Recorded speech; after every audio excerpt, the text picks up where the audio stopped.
Greetings, humans! My name is Josh Smokey Hell Nelson, and this is The Smoke Show. Before we get into the usual podcast niceties, I would like to share some words, a verbal pouring one out, for my beloved Cowboys' recently ended season. In the immortal words of Neil Young, it is better to burn out than to fade away. The fuck does Neil Young know? How's Pono going, Neil? Anyways, the Cowboys certainly burned themselves out by taking pre-snap penalty after pre-snap penalty. 14 in total. They shot themselves so much that you would think Plaxico Burress was calling plays. And this is not on the refs, so don't go blaming them. The undisciplined play of the anemic offense was the number one thing that cost them that game. Calling a quarterback sneak with 14 seconds left because San Fran had finally taken away the perimeter, instead of taking a deep shot or two or the jump ball option on that play design, was basically throwing the towel in, especially with that sloppy execution. You shouldn't have to have relied on a ref trotting his ass down a field and breaking through the O-line to properly spot the ball to spike it with a fraction of a second left. The offense got outplayed by the 49ers defense, and the team got outcoached in nearly every facet of the game. The 49ers deserve to win with how they played, and that pains every fiber of my being to say, being a Cowboys fan, but it's the truth. The fans and that team themselves deserved a better showing than what was brought to the field on Sunday. But enough about that pitiful playoff exit. An honest assessment of the year is needed, and that will take some time to properly convey. However, let's say a few things on that. In June, I predicted this team to go 10-7. 2 games under what they ended up finishing, you fucking trolls. I'm actually pretty thrilled about that. The big key to that miss by me was the ascension of this defense, largely in part due to Micah Parsons' otherworldly talent and versatility, and everyone buying into what Dan Quinn was selling. Now, that was evident when Quinn had to take over coaching duties the week that McCarthy had COVID. You could tell that that team wanted to go out there and win, not for McCarthy, but for Quinn. The McCarthy farce needs to end. This guy fed the right amount of sugary bullshit on a silver spoon to Jerry Jones to get the position in the first place. And I have been against it from day one. Kick his ass to the curb and promote someone who actually has the respect of this young, talented team, Mr. Dan Quinn. He's been there before and hasn't been fantastic, but let's not forget that that was in Atlanta, and that organization has its own whole set of issues. Safe comments. Give Kellen Moore another year to develop as an OC without the influence of that fish-faced grimace busting through the seams of his blue tracksuit. If that doesn't work, then next offseason, blow the damn thing up. No more of these games where I see Tony Pollard getting more receptions than CeeDee Lamb. Like, seriously? 5 targets to Lamb. In what fucking universe is a team giving 10 targets to Cedric Wilson and half of that to Cedarian Lamb, the first-round stud wide receiver that has only averaged nearly 1,100 all-purpose yards over his first 2 NFL seasons? You're telling me that you can't find more targets for him than Cedric Wilson? That is a tragic amount of usage for one of the most talented players on this entire offense. And speaking of talent, why is Zeke getting so much run over Pollard on a torn PCL that has allegedly been torn since week 4? Dak got as many carries as Pollard. Even CeeDee got a quarter of Pollard's carries in that first round exit. I'm just so frustrated that a team with the plethora of talented personnel from sideline to sideline could underperform this bad in the biggest game that mattered. Right. We were supposed to be giving a quick assessment of the year. Bottom line, I'm not satisfied. And the players probably aren't either, you know? The offseason begins now. And it's a matter of who stays and who goes that really dictates the direction of this team heading into 2022. One thing I know for sure, I am much more confident in our defense than I was a year ago. I'm really hoping Jerry just throws the checkbook at Dan Quinn so he doesn't go anywhere. I think he is the key to maximizing the potential of this young defensive unit with multiple Pro Bowlers. If Leighton Vander Esch isn't re-signed, I'm not overly put out by it, you know? Jabril Cox will be able to step in and at least provide the floor that Vander Esch would while not being as much of an injury liability. The only phase of the game that I'm not hugely critical of this point is the special teams unit. I thought Fossil did a great, adequate job. I only hope we're signing or drafting a kicker because Greg the Leg definitely cost us at least one game this year. Whether you chalk that up to recovering from a later injury heading into the season or not, Zerline underperformed. And we can't afford to let games slip away because of important misses. Speaking of misses, our once league-dominant offensive line has eroded away to Swiss cheese. Aside from Zach Martin and Lael Collins, when he isn't taking stupid penalties. Thankfully, the 2022 draft class has some great pieces on either side of the line, and Dallas would be wise to invest heavily in that area. I am exhausting a lot of the effort I have left on these Cowboys, so let's send this intro off with some questions from the people. Coach Craig asks, are they going to bring Big Mike McCarthy back? Much to the chagrin of Cowboys fans and fans of good football in general, the writing is on the wall and everything points to McCarthy's return for at least the start of next season.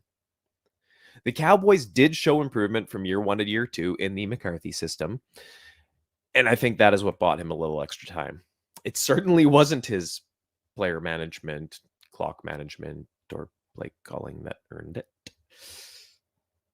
Coach Craig also asks, is Michael Gallup going to be back? I love Michael Gallup. Let's just get that out of the way right now. Before the season started, I knew it was a likely possibility that this was either Gallup's or Amari Cooper's last season as a Cowboy, as Gallup is a free agent, and there is a sweet out in Amari's contract should we choose to take it. The late season injury to Gallup was a heartbreaker. I feel so bad for him. But it might be a blessing in disguise for the Cowboys. If that ACL tear allows the Cowboys to bring Gallup back on the cheap, that might be beneficial for everyone involved. Gallup doesn't need to learn a new system or build rapport with a new quarterback, and the Cowboys don't have to lose a great deep threat. My money is on Gallup re-signing with the team on a team-friendly, incentive-laden contract, maybe 1 or 2 years. TBG asks, are Dan Quinn and Kellen Moore in this for the long run? It's no secret that there are a lot of teams coming calling for one of the top offenses and one of the top defenses in the league this year. And with how they both performed, I'd have to say it's likely that one or both could be moving on. If you asked me this preseason, I would have defended Kellen to the death and thrown the checkbook at him. I'm throwing checkbooks today, man. Do checkbooks even exist anymore? Can we get confirmation on that? I would be backing up the truck to make sure he doesn't go anywhere. However, now I wouldn't be overly upset if Moore did move on. His lack of adjustments, both in-game and as the season wore on, were near non-existent. Yes, he can draw up some pretty inventive trick plays to keep opposing defenses on their toes, but he's also not using his number one weapon in CeeDee Lamb properly, and I am not alone in this. As Troy Aikman himself ran on record this week, just as perplexed as I am about the lack of targets and usage for Lamb in that first round exit. More on Troy later. Now, perhaps some of these faults could be attributed to Mike McCarthy, which is why I hope Kellen Moore is retained by Dallas one more year. As far as Dan Quinn goes, I hope against hope that he is back. These boys, especially the defense, they play for him. He has been nothing short of inspirational to these young men, and I think that's the best thing for their development as a unit. And just continuing under Dan Quinn, please.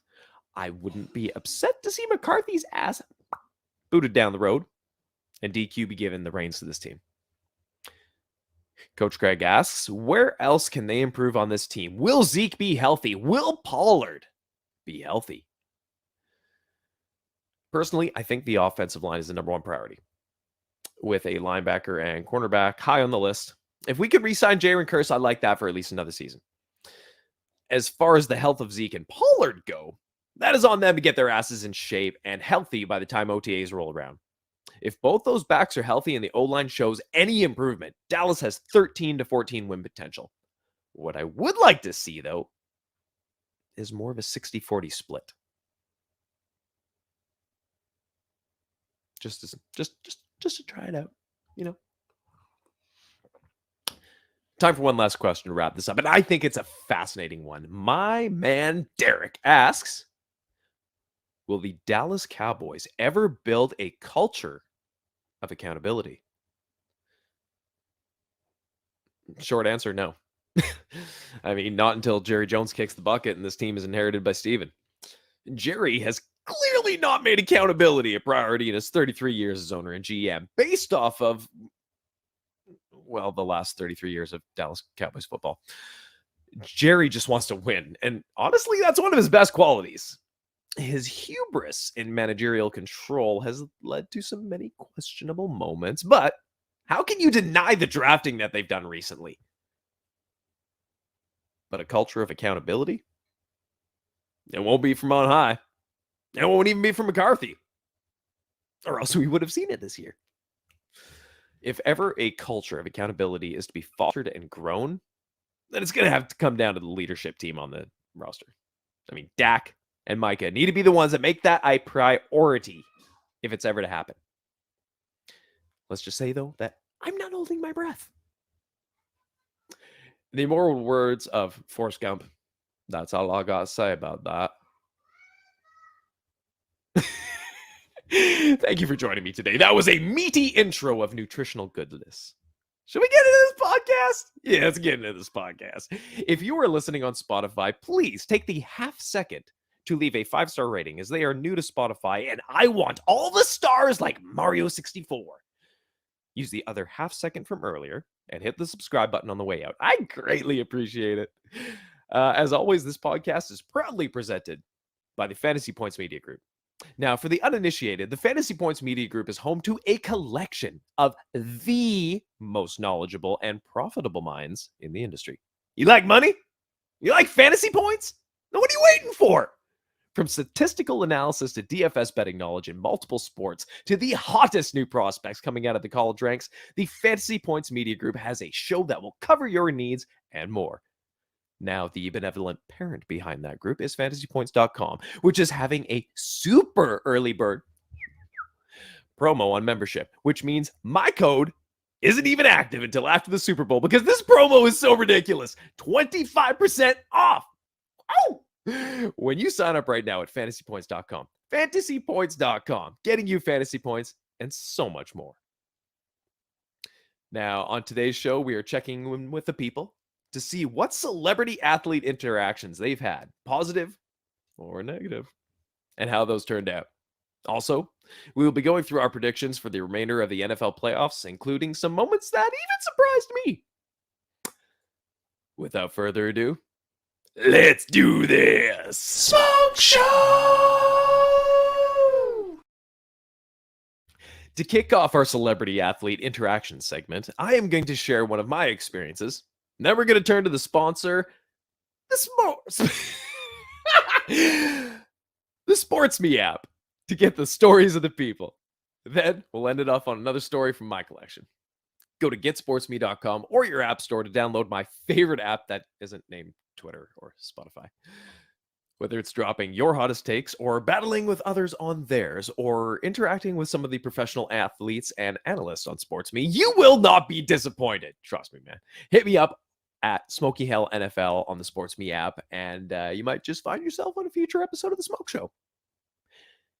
Now, take a trip back in time with me to August 1995, when I, a lad of just 12 years of age, was on my first cross-country trip to visit my brother out in Toronto, Ontario, Canada. For those who don't know where that is. It was the first NFL exhibition game in Canada. They called it the American Bowl, and it was basically a rehash of the old Super Bowl there. So Cowboys and Bills.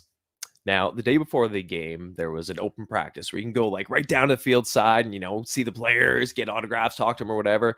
And so me, my brother, who was 15 years old, so he was 27 at the time, and his best friend, we go on down to the field side and, you know, sitting there talking to Nate Newton, like, there's just the players everywhere. I've never experienced something like this. I grew up on and still live on Vancouver Island, which is on the west coast of Canada there. It's just kind of, you don't grow up seeing stuff like this. So we're getting all these autographs, and one of the players just like, yo, if you want to get some more autographs or whatever, this is the hotel we're staying at. There might be some players in the lobby. And we're like, why not, man? What else are we doing? So we hoof it on out of there and we go down to the hotel. And sure enough, a bunch of guys just hanging out in the lobby. Like, holy shit. And I spy over in the corner Emmitt Smith. I was just like, holy shit. I've got his rookie card on me. What are the chances? Well, I mean, higher because we know. Anyways. So I very respectfully, I mean, remember, I was 12 years old, small kid. I was never big. Still waiting on that growth spurt at 40. So I walk up to Emmitt Smith and just real respectfully, I was just like, excuse me, Mr. Smith. I was wondering if I can get an autograph, please. And he looks at me, puts his headphones in and just goes, pfft, and looks the other way. And I'm broken. I'm heartbroken. Like, that was crushing. So I just walk away dejected. Just like, what processing? What the hell just happened? And I see a bunch of people going towards the front lobby doors or whatever, you know, the sliding glass type. And I'm like, oh, okay, someone big's got to be coming in. So kind of worm my way to the front because I'm a little guy. It's easy. And as I do, the doors open up and in walks Troy Aikman. My jaw just drops. I look up and my hand kind of reflexively goes up and I'm just like, hi, Mr. Aikman. He grabs my hand, gives me a handshake and a big smile, and you know, his people get around him and get him up to his room or whatever. I'm just like, I'm looking at my hand like, oh my god, 2 Super Bowls at that time, and holy shit! And that, despite Emmitt Smith's absolute douchebaggery, yeah, fuck you, Emmitt. Despite that, it ended on a high note.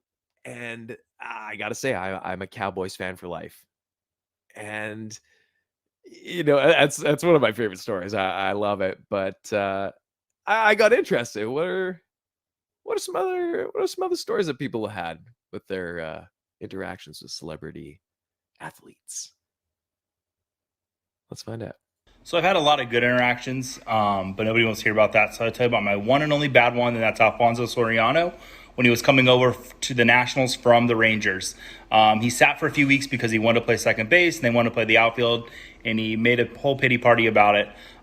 First game back, I was actually sitting behind the batter circle, and I heckled him. He gets up, hits a double, and as he's coming back in, I said, I hope you enjoy being on second base because that's the only time we'd be there today.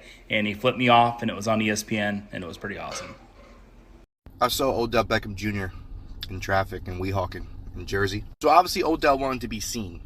He's driving around in a red-ass McLaren with the windows down and top down. So he wanted to be seen. Saw him turn, I saw his blonde hair. He had blonde hair still at the time. I said, that looked like Odell Beckham Jr. I was able to pull up beside of him, and it was Odell Beckham Jr. I rolled the window down, I go, yo, Odell. And he looks at me. So I kind of panic. I'm like, oh shit, it is Odell Beckham Jr. The only thing I could say was, hey, good luck next week. Gave me a nod, gave me the peace sign, and then took off. Now, he must have been late, because the way he was driving, no one should be driving like that. And if you're going to use my story, you're going to have to tag me, Smoke. Come on now. Smokey, what's good? You know me. I like to spread positivity. I've told this story before on the app, but I'm going to tell it again because I like this guy and I like people to know that he's a good dude. So, one of the nicest players in the NBA is Derrick Rose. I've met him a few times. Some of my friends have played with him or grew up playing AAU with him. And one time after I'd already met him a few times, I was out at a dinner and he was there. A lot of NBA guys were there.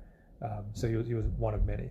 So I show up and he comes up to me and he's like, oh, hey, good to see you again. Glad you're here. And we talked for a little bit and then went back to my seat and I ate.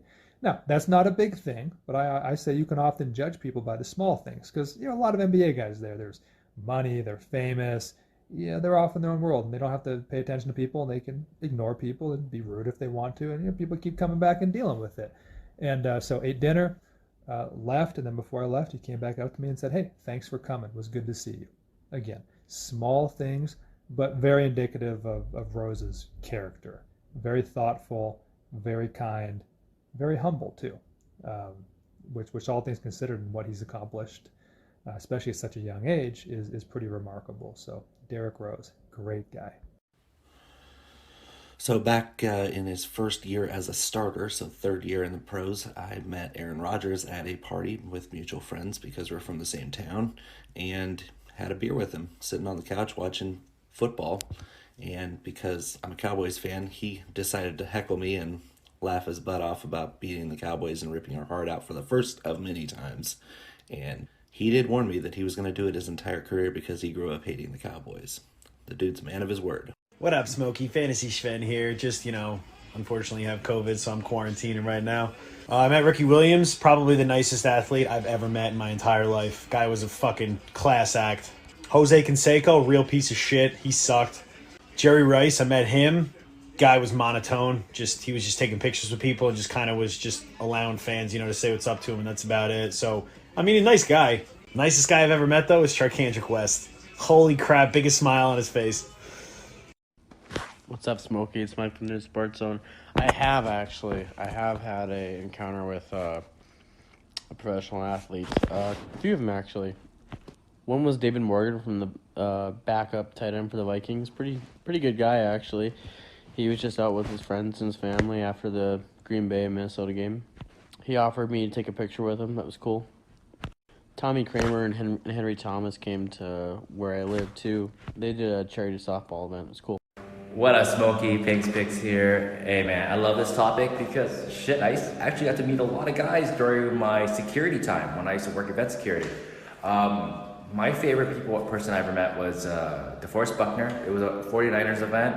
It was a charity event, I believe. And, dude, Buckner was cool as shit. It was just like his second year. And he was just wanting to take photos and talk, all that fun jazz. And Joe Staley, amazing dude, big teddy bear kind of guy. Good guys. Bit of a long story, but to summarize, I'm waiting in the airport for my sister to come home from college, and then we see the Boston Red Claws come off of their plane out of the gate, and I'm like, oh, that's kind of cool. That's the Celtics G League team. And then I see this 7'5", dark as hell boy Taco Fall, and I want to walk up to him, and I'm like, hey, bro, can I get a picture with you? Completely ignored me, and then his boy Carson Edwards standing right next to him gave me the dirtiest look. Oh, that honestly triggers me back to the Emmitt Smith moment. Oof, man, I feel like, but man, those are some good stories, man. Ricky Williams, I wish, man, that's Ricky Williams is one guy that got to get on the Smoke Show. Okay, I got one more quick story for y'all. Now, this one was more recent, back in my bartending days when I was running a place called Cinema Public House in downtown Vancouver. Now, I had quite a few interactions with various members of the Vancouver Canucks in my time there, but this one takes the cake. I remember it was a Wednesday and I was approaching the end of my shift, and I knew that the Canucks had been playing earlier that day because, well, we had it on in the bar, and they had lost 5-2 to the Dallas Stars, I believe. And like I said, I'm approaching the end of my shift, so I work the main bar there. We shut down at 1 a.m. and then just the one section of the restaurant, which is the lounge, stays open until 3 a.m. And so I'm shutting my bar down, and through the front entrance, which I had a pretty good viewpoint of, I see a couple players and their agents walk in. The players were Ryan Kesler and Kevin Bieksa, neither of whom play for the Canucks anymore. And so I'm like, knowing that they kind of got their shit beat in earlier in the night, I'm like, they're probably not going to want to be around people, and they just want a place to chill. And like literally, when I say my main bar closes up, there was like curtain dividers down the whole thing.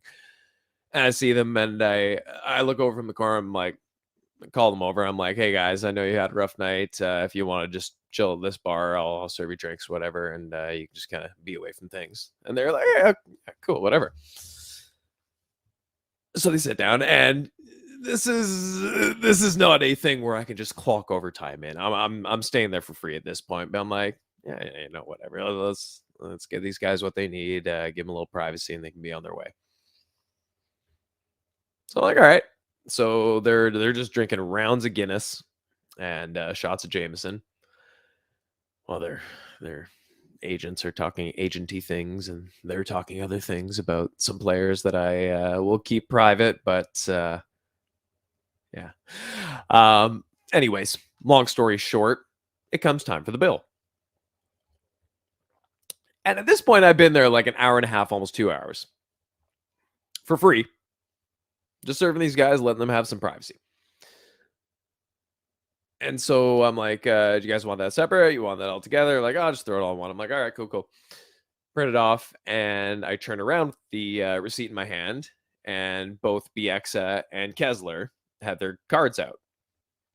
And I'm like, oh, I got to take. And not wanting to be rude, I took the closer one, which was Ryan Kesler. I shit you not when I say I have had homeless people tip me at a higher rate than Ryan fucking Kesler. Fucking prick. I know how much you made. I know. And just like, I stayed there for free. Took hours out of my day, which I would have been doing nothing in, except for probably smoking weed and watching Game of Thrones at that time. And the whole time, every time I think of that story, I'm like, why, oh, why did I not just reach out and take BX's card? Fuck you, Ryan Kesler. Smoke Show! For our last segment today, I'd like to quickly go over my predictions for the remainder of the NFL playoffs. Now, I actually compiled this for my guest spot on friend of the show, Hoove Tube's new episode coming out with your boy, Hoove! To catch my craziness on full display, check out the return of Hoove Tube dropping soon. Now, I must preface this with the honest truth. I'm not trying to be hot takey with these predictions, but by the end, you might not believe that. So let's roll through these. 3 of the first 4 games I have very close. I have the Bengals upsetting the Titans with the return of Derrick Henry getting, maybe I should say the score, 34-28. With 3 touchdowns from the returning Derrick Henry, which I'm assuming he's going to play. 2 on the ground, 1 through the air, but it's not going to be enough to stop these Bengals on a roll. Joe Cool, ice in his veins, is proving it game by game. Next up, we have the first of 2 overtime games, and I've got Green Bay taking out San Francisco by 3, 31-28 in overtime. And purely just off of the strength of Aaron Rodgers. Clay-eating motherfucker. Next up, we got another overtime game, and I've got Tampa Bay taking out LA 24-21. Same spread. I I don't think it'll be as high scoring. And then again, going with a more veteran quarterback who's done it. Last up, not the most close game, but I got KC taking out Buffalo 37-29. So that leaves us with conference finals of the Bengals and the Chiefs and Tampa Bay and Green Bay in the NFC. And I have Tampa Bay taking out Green Bay for a return trip to the dance. And the Bengals taking out Kansas City in a huge upset statement game from the young Bengals, which leaves us with a Super Bowl matchup of Tom Brady and the Tampa Bay Buccaneers versus Joe Burrow and the Cincinnati Bengals. And I have the upset of the century with the Bengals coming out on top for a massive Super Bowl win that will not be forgotten, which has to happen to even have a chance of matching up to the halftime show this year. Right? Holy crap, I can't wait for that. That's it, man. I'm taking the Bengals to win the fucking Super Bowl. Yeah, that's it. You have it. I want to thank each and every one of you for sticking it out to the end. Before we sign off, I'd like to give a shout out to the following people who contributed their stories for today's pod. On SportsMe, you can find the Joey Wright, GamePoint Live, also on Instagram and TikTok as GamePoint_live. I got you. Derek, Bomic Big Time, Fantasy Schven, The Avenged Nerd, and Peng's Picks. And, oh, crap. I lost the last one. Fuck. Oh, yeah, brother. You are all fucking gems in my books and friends of the Smoke Show. If you wouldn't mind, shoot us follow on Twitter at _smoke_show. And you can follow me at SmokeyHellNFL on Twitter. That's the more active one. And on the SportsMe app. My name is Josh Smokey Hell Nelson, and all I've got left to say is, where there's smoke, there's fire.